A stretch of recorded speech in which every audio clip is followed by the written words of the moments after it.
I'm having mixed feelings, trying to figure out, in fact, where to start. Because the task we have is very easy, um, provided certain things are, we recognize certain things, but also it's very difficult because if you want to make it difficult, as this government has made it very difficult for us, we have to remember that in the first place, candidate Barrow in 2026 in his manifesto has highlighted a new constitution as one of the objectives when they came to power. And indeed, they did set up a CRC Act in In 2016. 2017. 2016. 2016, yeah. But I mean, when they took office, they created what is called the CRC Act, Yes. Constitutional Review Commission Act, and the 1997 Constitution is very clear. I mean, in the TRRC, the testimonies from lawyers like Gay So have highlighted, and then a charm the inadequacies, of that constitution. So there's no doubt that we need a new constitution. The 2020 draft, I think it was a wonderful draft. um, the fears and the concerns expressed at the time, particularly by individuals, religious groups, Muslim and Christian, I think are baseless. It's either out of ignorance or people are just generating imaginary fears on themselves, so that that aside, we saw how this president woefully failed to defend something that he initiated himself. And so we got to this point. And after having spent that much money and so much time, you now bring us this draft, 2024, which in some instances is even worse than the 1997 Constitution, in the way they have diluted, um, you know, um, checks and balances. They have diluted human rights standards. They have diluted, governance standards generally, and heaped so much power in the hands of the executive, the president in particular. Which is a real cause for concern for me. And above all, which I will deal with tomorrow in an article I'm writing on the issue of term limit. You know, People need to go back to read that provision, which the way it is crafted is already crafted to create a turmoil in future. That provision is a crisis in waiting, because the same kind of structure that we saw Wad depend on, that we saw Makisal depend on, that we saw Ouattara depend on, plunging their countries into turmoil, wasting so many lives. And this government, again, this cabinet, refusing to deal with the issue of term limits, particularly when that term limit begins, crafted a provision that only tells us who is the first president of the first republic or the third republic, which is not a brainer at all. If you have a new constitution, certainly the president sitting at the time would be considered the first president of the third republic. Correct. So that is not an issue. So that at the end of the day, I follow the conversation. There are two things. Barrow, if he's aware, of the responsibility in his hands, if he's aware and care about legacy, if he's aware of the future stability, the development, the transformation of the government into a modern, democratic, civilized state, here it is for him to take advantage after having, betrayed that, obligation since 2020. All right. So that for the cabinet to sit down and craft this, what they consider to be a constitution, is most unfortunate. And, so the issue is, what do they want? What kind of government do they want as a body? That is basically it. And I think we as intellectuals, journalists, activists, and everyone else need to call this spade a spade. That we have a cabinet that practically wants to derail the country, that practically wants to keep the country in backwardness, that practically wants to keep the country or transform the country into a dictatorship by looking at the provisions that are in the 2024 draft. Now, going forward, since 2018 or 17, when the CRC Act was done, I had said the CRC Act is a disaster in itself. All right, because in the Act, when you go back to the CRC Act, you will not see in clear terms how are we going to get a new constitution. The most important part, they put it in what they call miscellaneous provisions, that the CRC would submit to the president, and the president would submit it to the National Assembly untouched, and then full stop. What is National Assembly going to do with it? How? That isn't spelled out. Now, the idea of submitting a constitution to the National Assembly, I had said it at the time that that is wrong. The executive and the legislature are not the bodies to write a constitution for the people of a country. It is the people of the country who should write their constitution, because the constitution is their opinion about how they should run themselves. So that what the executive should do and the legislature is to facilitate that process by ensuring that the power, the ability, the freedom is with the people to generate their own opinions, to put it in a document as a draft and send it back to the people to go to a referendum. All right. Now they failed to do that, and then they, depended on the 1997 constitution to want to create a new constitution, which in itself is unconstitutional, because the 1997 constitution, like any national constitution, has no provision to repeal itself.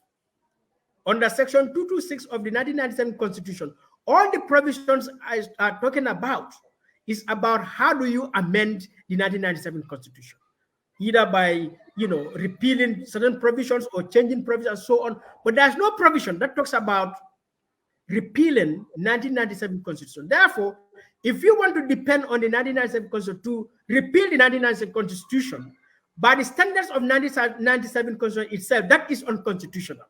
And what is going to be even more dangerous is to say you are going to create the constitution into a promulgation bill and submit it to the parliament for parliament to decide, so that eventually they come with a product for referendum. Now, anything that goes into the parliament is going to be captured by political parties, by politicians.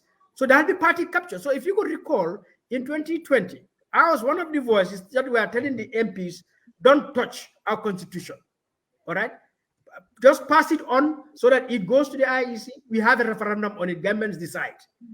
But they submitted to the parliament. And so I wasn't surprised in 2020 when it did not pass. And rightly so, because if you submit something to the parliamentarians to go and decide, that's what they will decide. Now, if we come back to 2024 and we want to take the same route, I have no doubts that this bill, promulgation bill, if it gets back to the parliament, it is going to collapse again.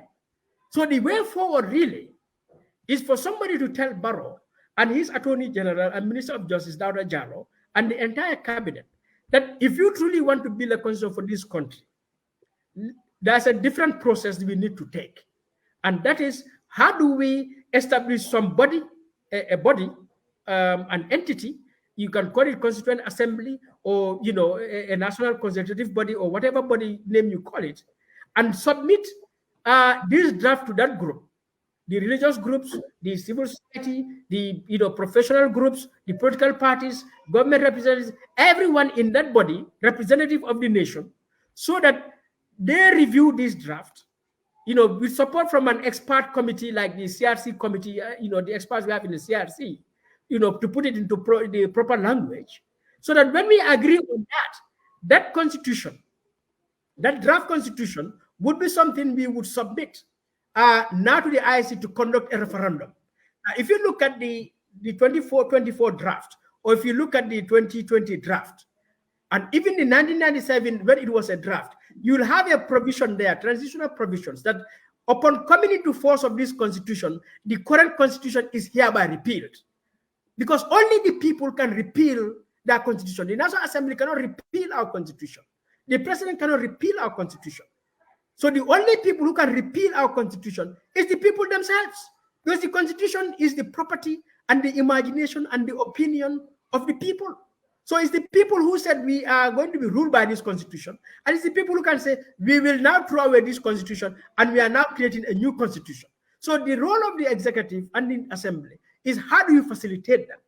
So our draft should not go to parliament for parliamentarians who are politicians from political parties with vested interests to come and decide what should be in that parliament or, I mean, constitution, or what should not be there. And so we can talk about all these processes of consultation, bringing people together and so on. At the end of the day, you bring the people together and we go around the country to each every village and town in this country. There will still be a draft, a final draft, which will still go to parliament, who will discuss it. And there is where it will collapse. So I think we are in a futile exercise, and I hope our legal minds, particularly, would exercise their mind to this issue of what constitutes a constitution, how does a nation build a constitution, learn from experiences. All right. So the way forward for me, that is it. But we have taken this route, and so for me, so Madi, I mean, I hear you, and maybe tell me if I'm wrong. The 2020 draft, it's the people draft, because basically, if you're talking about just creating a mechanism that will expedite, everything that was in it came from the people, whether they're from Yao or they're from Atlanta, Georgia. Gambians were consulted, and that's how this whole draft was put together. So you're saying in 2020, instead of going through the National Assembly, it should have been taken directly to the IEC to organize a referendum. Right. Now, even before the IEC, because of course, constitution is the opinion of the people, so it will always be contentious because people are different levels. So, what would have facilitated it to prevent the vibration that happened in 2020 was to establish a constituent assembly, so that the CRC would have sent the constitution, the draft constitution, to that body, so that they will engage on it, heatedly, so that when they are done with it, I mean, that draft would now be subjected to a referendum. So who's gonna form that constitutional assembly? Is it gonna be chosen by the people? Is it gonna be selected by the president? How do you put that constitutional assembly? If you're telling me you shouldn't go through the National Assembly, the representative of the people, elected by the people of Badibu, Central Badibu, Iskiang, Salum, you're saying no. Let's create a new entity called a constitutional assembly. How do you create that? Right. So, Musa, if you recall, I was saying the role of the executive and the executive, the legislature, is to facilitate that process. So certainly, that constituent assembly would have to be created by the executive together with the National Assembly and any other stakeholders, because you want a body that is as representative, as legitimate, and as fair and balanced as much as possible. So there is no harm for the president and the National Assembly to engage all stakeholders and political parties to say, how do we gather that number of people? Should it be 100 people, 50 people, 200 people also, and see how do we select these people, like how we selected representatives in the CRC or the TRRC, the commissioners, how did we select them, and so on. So there has to be a process, and the National Assembly is important in that process. The president or the executive is important in that process. But all their role is, how do you facilitate the creation of this body, so that it is this body that will review, vet, approve that draft constitution, so that when it is done, all that got to be done is to submit it to the president. He may pass it through the National Assembly, but untouched, so that all the National Assembly has to do is just pass it to the IEC for us to have a referendum. Now, Musa, just think about it this way. All right. Look at Zimbabwe. I mean, Bangladesh right now. They've overthrown their president or prime minister. They've overthrown, suspended their parliament. All right. If they need to write a new constitution, there's still an authority in the country. There's an interim government. I mean, there may not be a parliament, but through the structures that are available, they should be able to set up a mechanism to look at this. All right. And the reason why I'm saying we set up this constitutional assembly is to avoid that draft going into the parliament as a bill to be discussed and agreed upon. Because the moment we do that, then we have given the role of constitutional writing to the National Assembly, regardless of how much process that went through to get that draft. But the moment we gave it to the National Assembly, they can decide to change a word or add a word or remove a page or add a page or remove a chapter or add a chapter or wipe out everything and write their own. That is the role we are giving them. And that is Madi, can I ask you a question? Musa, can I ask Madi a question here? Yeah. Madi, no, look, I like your creativity on this in this regard, because you at least you are coming up with a framework, with a mechanism. Okay, I'm not being creative. I'm just being learning from experiences and lessons in the history. The reason why I said creative. Okay, thank you. Yeah. No, the reason why I use the word creative, your creativity, and I was being serious when I said I like the creativity, because you are thinking outside the box, is what I'm saying. The reason why I'm saying that is this, that is there not a process that governs, this whole thing? Is there not a provision, that governs this whole process? That is to say, this is what needs to happen. You need to gazette it. You need to, and that gazette has to run for so long. And then from there, it needs to go to Parliament. And then when they do this, and then they do that, first reading, second reading, and then from there, it goes to referendum, and from referendum comes back. Is there not a legal provision guiding this process? In other words, if we want to do it your way, don't you think then we have to go back? Again, because I haven't really delved into that aspect of this process much, right, in terms of looking at the provisions that may guide the process. Is there anything like that? I'm just asking honestly a question whether. Yeah, there is. Section 226 is about amendments of the Constitution. It has about 9 provisions. All right. Provision 4 highlights that process of gazetting and so on. No, provision 2. Now, subsection 2 in section 226. Now, that section is dealing with, bills that are brought to the Parliament, because section 100 gives authority to ministers and National Assembly members and parliamentary committees to submit a bill. And to submit a bill, it goes through a gazetting process, 3 months, 10 days in some cases. So that within the context of the 1997 Constitution is in place. Now, what I'm saying, what the difference is that this is not an ordinary bill in the imagination of the 1997 Constitution. A new constitution is outside of the scope and the power and the authority of the 1997 Constitution, because there is no provision in the 1997 Constitution that provides for the creation of a new constitution and the repeal of the 1997 Constitution. So for me, the line on section 226 for this draft constitution is unconstitutional. It's treason, because you are seeking to repeal. So you are saying that section 226 of the 1997 Constitution does not sort of prescribe this kind of process that we are following right now? No, it does not. So I'm going to go back and kind of revisit it on that aspect. No, but Banta, to be honest, Madi, I think I remember Khalifa making the same argument, and he based it on that. That is why his proposal was to go back and amend the 1997 Constitution. This was even before the creation of the the CRC. The 2020 draft, proposed draft. Okay, all right. I think he was making, I need to go back to some 226. Yes, at the time, my disagreement with Khalifa on that is this idea of piecemeal amendment of the 1997 Constitution, that there was no need for a CRC. Now, I do not think that is feasible, that is practicable, because the 1997 Constitution, like all constitutions, has a huge amount of entrenched provisions that require referendum. And those provisions, not to mention the other ordinary provisions, but those provisions and the others that we really need to change, for which a referendum is required, would at the end of the day tantamount to writing a whole new constitution.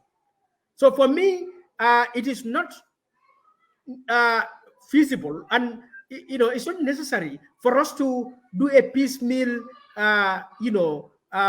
amendment of the 1990 constitution. What we needed really was indeed a CRC at the time. Now, what we failed to do in the CRC Act was to clearly spell out the process. All right. So we did not say, indeed, it was clear that the president will, after submission of the draft, would send it to the National Assembly within 60 days and untouched. But we did not, the Act did not go further to say National Assembly should not also touch it.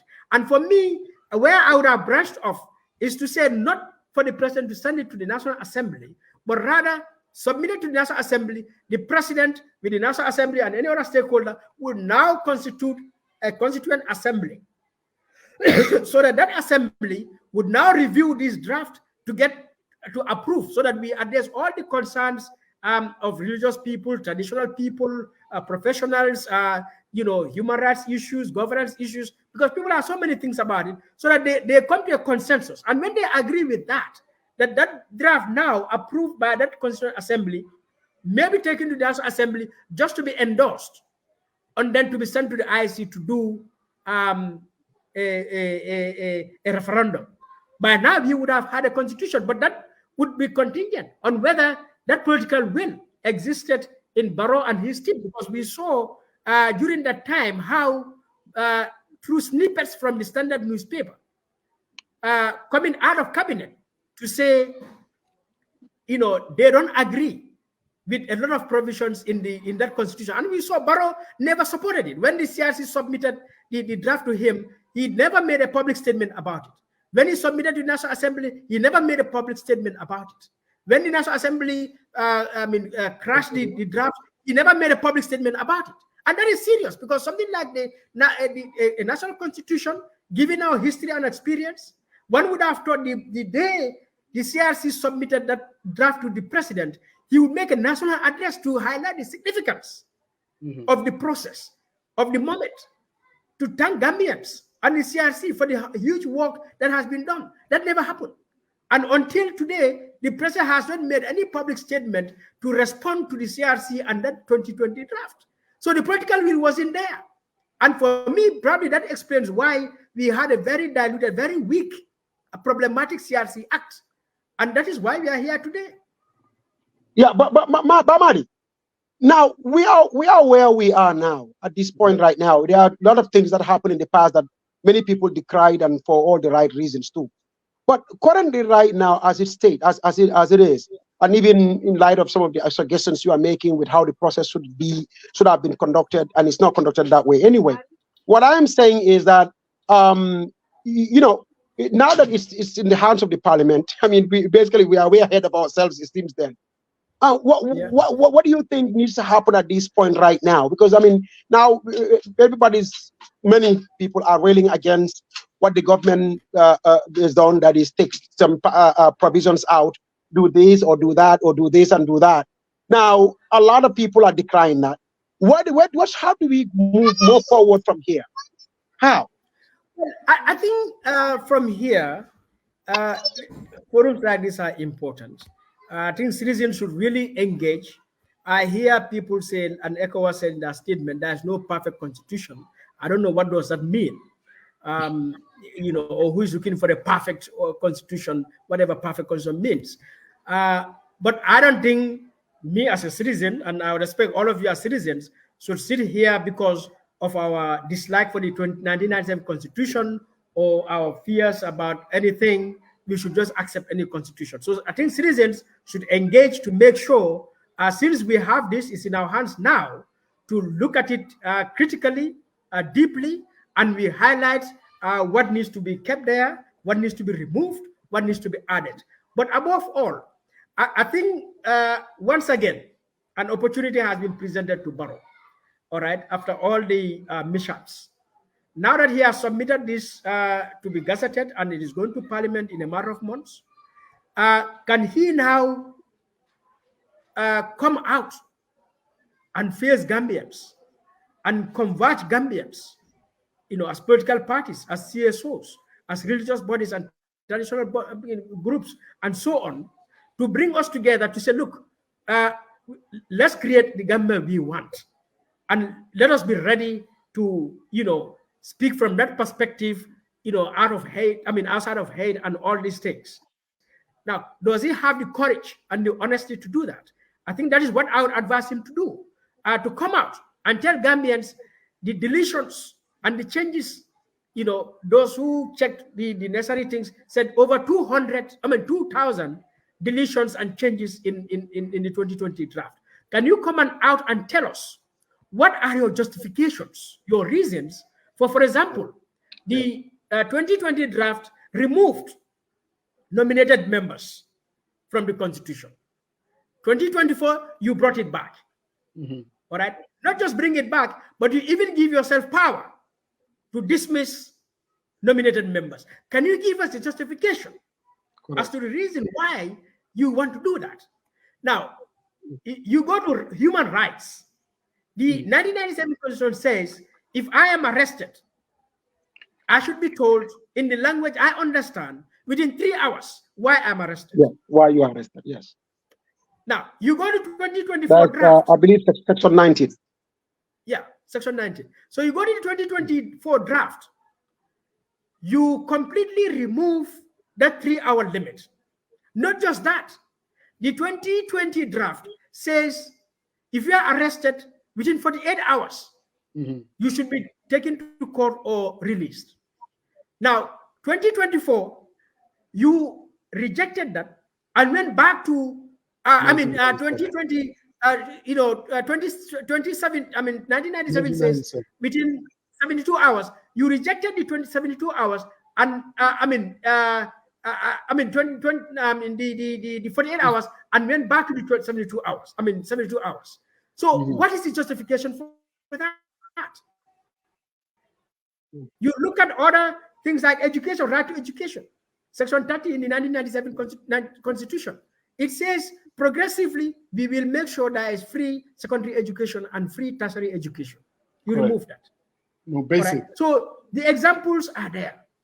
Why did you do those changes? You have to have the courtesy, the respect to the citizens to tell us why you did those changes. Absolutely. You cannot just throw this on us like that. You are not the Lord of the Gambia. Yeah. Absolutely. So for me, the opportunity is there where I think for Barrow Attorney General claim his legitimate. And so what they should have done with those changes, I think it should have included an addendum with every explanation what was removed and the reason behind it. Absolutely. If they honestly cannot do that, I think the AG's office should have, especially that part that you just mentioned, and instead of what Madi said. I think that's very, very, very important. The AG's office, should have taken these, whatever changes they made, all the provisions that they took out, each one of them stated and then explain the reason for removing it. I think it would have even made the conversation much easier. Even that could even be in their favor, because for most people, if they read this and then look at it and see, okay, this was changed, and they said this is why. Some will agree, some may not agree, but at least people will understand the rationale for it. So I think that both is necessary. That is the president making a public statement and then the AG office going back to state each and every one of those provisions and explain the reason for removing them. I think that would be very, very good. If you had consulted, and then you had civil society, you have the Bar Association, you sit around and then they come up with this document, at least one would understand. But you did everything by yourself. People are even questioning the process itself. And then bang, you make changes, no explanation. And when they go through it, really, it's just difficult for anybody, even your supporters, to come out and say, to support. I don't know how they can. Not a single reasonable person. At this point right now, it's not even a matter of who supports it, who doesn't, because this is not finished yet. It's still in the process. So that's the good thing about it. It's a process. So when this gets to the National Assembly, let me National Assembly, I can guarantee you it will be taken over by partisan politics. No, which is fine. No, but you couldn't have ever taken that out of this, no matter what you do. So, but what I think is important now at this point, is to see this for what it is. It's still a process. So that process doesn't mean it's doomed, it's dead. What we need to do is let's perfect it in the course of this process. So with all the proposals that are floating around, Madi's idea, what said before, Coach, I think mentioned something, you said something before, Saria and other people around the country, they're all saying, look, the way this is going, we don't like it, so let's make it better so we can all at least take ownership of it. It's something that hasn't really even gone to referendum yet. It's all just in parliament. Look, any changes is still possible. Any changes is still very, very possible. So that change process is what we need to insist upon so that we can make it happen. So if I got to advise the Attorney General, the Minister of Justice, is to say, look, we have a CRC Act 2017. It is not repealed. Can you go back to that act, review it so that we really identify a proper process and structure for this thing, and then send it back to the National Assembly to be approved, and then we take that process just to make sure we protect the draft constitution, we protect the process, and we make sure there's a legitimate process in place that is going to give us a constitution that we deserve that for it. Madi, can you help me out? So you're saying, as things are now, this 2024 draft is gazetted. So if you were to advise the Attorney General, you said what do you want him to do again? Create a what? Yeah. So me, I know it's already gazetted, and one wonders whether you can stop that. We can avoid that altogether. All right. But I'm just saying, if that is possible, what my advice would be for us to really cut short this process and go back to the CRC Act 2017, review it appropriately, so that we now identify a different process that will safeguard the integrity, the legitimacy, of this constitution building process. That certainly is going to hand us over a proper constitution, because I see a lot of fears right now. We can consult and engage. At the end of the day, the idea of sending that bill back to the National Assembly, I don't see how they can reach agreement, particularly to get the necessary votes for this to pass from first reading, second reading, and third reading, so that it successfully goes to referendum. Now, if it fails, so meaning we are going back to square one. 8 years has gone already. $116 million is wasted already, and then our entire governance still, so weak and fragile, because the 1997 Constitution has, a lot of those elements. So what do we do? But again, if this thing also passes, let's assume everything goes according and it passes as it is. It's not going to pass. I think we are still going to be in crisis, because we are not going to have a situation where the idea of the president nominating members, so you nominate members and determine speaker and deputy speaker. We already see who is the speaker and deputy speaker in this country. Are we prepared to go through that? We saw the Yakumba case where a nominated member expressed a different opinion from the president. The 2020 draft had that too, because I was also a little bit confused. It looks like the 2020 draft had the president nominating members. What it didn't have was the clause that was changed was the one with the Yakumba situation. That's the one that they changed, whereby not only the president can nominate, but can also remove. I think that's what the change was. Yeah. Right. And that is a very significant change. Because, it's a huge. By the nomination element. Yeah. I think it's a very huge change. And so when we really get this constitution as it is passed, as it is, rest assured, we now have a bumpy road going forward. Either this constitution will now be subjected to several amendments as we go on, or another regime would come to either create a whole new constitution, because this 2024 draft, I don't see, qualitatively how it is really better than the 1997 Constitution. I don't know whether better is the right word to use. I just don't think that it will pass without the changes. Like you said, when we talk about the term limit, leaving it that ambivalent, nobody knows when it starts. That needs to be fixed. Absolutely no doubt about that. That one needs to be fixed to make it at least clear as day. And some other things like people are talking about the decentralization and deleted local government autonomy. Something needs to be done. I don't know. I seriously do not think if it gets to the National Assembly, Guy NPP, Kuchineka, stand their way, other parties take their position. Telling you, man, it's not going to go anywhere. We're back to square one. And then we're going to waste our time. We're talking about 3 months before we even get to that. Yeah. Is there something that needs to be done? Can they go back and, I don't know, pull it back, bring in something else? Something. Maybe and it's also two ways. Yeah. Yeah. So, I think our civil society should not be followers. They should not be spectators. They have equal role and responsibility in this matter. And so we don't have to buy the narrative of the government. We should be able to challenge it, through many ways. And so I think the civil society themselves need to have clarity.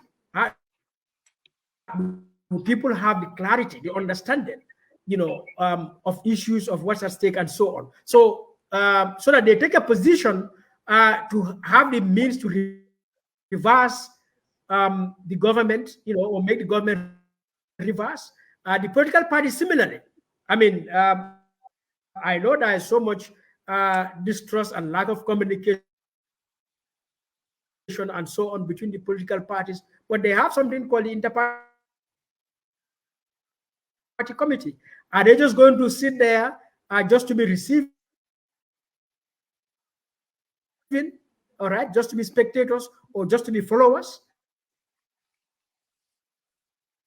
Or will they, as political parties, also realize their, utmost responsibility to get up and, engage with this government narrative to either keep it as it is or to make government reverse? All right. So stakeholders have to take responsibility. On our heads that there's no perfect constitution, or if you don't do this, we'll still stick. I think for me as a citizen, this is about, and I don't care about sites or bank. My society up for anyone. I'm not giving in to anyone. As long as I'm convinced that this does not really fit purpose, and I think that is what every citizen got to take. So, for me, this is where I start.